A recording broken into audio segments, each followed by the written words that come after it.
Wewe Charity, si tumekujua hapa town juzi kwa sababu ulikuwa unacheka baada ya baba kukufa. Si ilikuwa wewe ukicheka ati baba amenyuria. Kuna watu hii Kenya na hawa watatu ni a good representative of them. Hata William Ruto ingekuwa leo Mungu angekuja aseme huyu William Ruto ndiye ataonyesha Wakenya njia ya kwenda mbinguni, watu kama Charity hawatakubali. Mimi nataka niseme hivi, hata kama mnamdharau Rais William Ruto, hata mtoe rais ukando, nataka niwaambie kitu, muheshimu rais. Mumemdharau rais, mnamsikia hapa, hata hili ni swala la maana sana. Kwa sababu ninaona ni vigumu sana umweleze mtu kuhusu vitu ambavyo serikali inafanya kama hawezi hata heshimu rais mwenyewe. Na nataka nimweleze hawa watatu.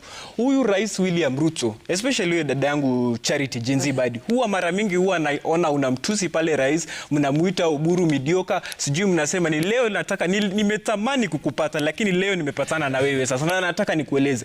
Huyu Rais William Ruto ambaye mmemdharau, William Ruto amechaguliwa kama mbunge zaidi ya miaka 30. Kama mtu namzungumzia William Ruto kama binafsi.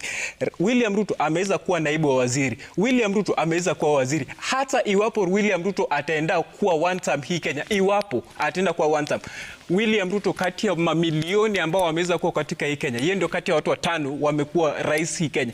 Wewe Charity, si tumekujua hapa town juzi kwa sababu ulikuwa unacheka baada ya baba kukufa. Si ilikuwa wewe ukicheka ati baba amenyuria. Wewe Jenzibadi ati unataka kutuambia nini? Nataka leo hii utuambie nini umefanya maishani ambayo inafanya unadharau William Ruto. Mbona unadharau Oburu Odinga? Ni nini ambayo umefanya maishani mwako ambayo inafanya unadharau William Ruto? Hii hapa ni kukosa kuheshima. Acha tu niseme hivi.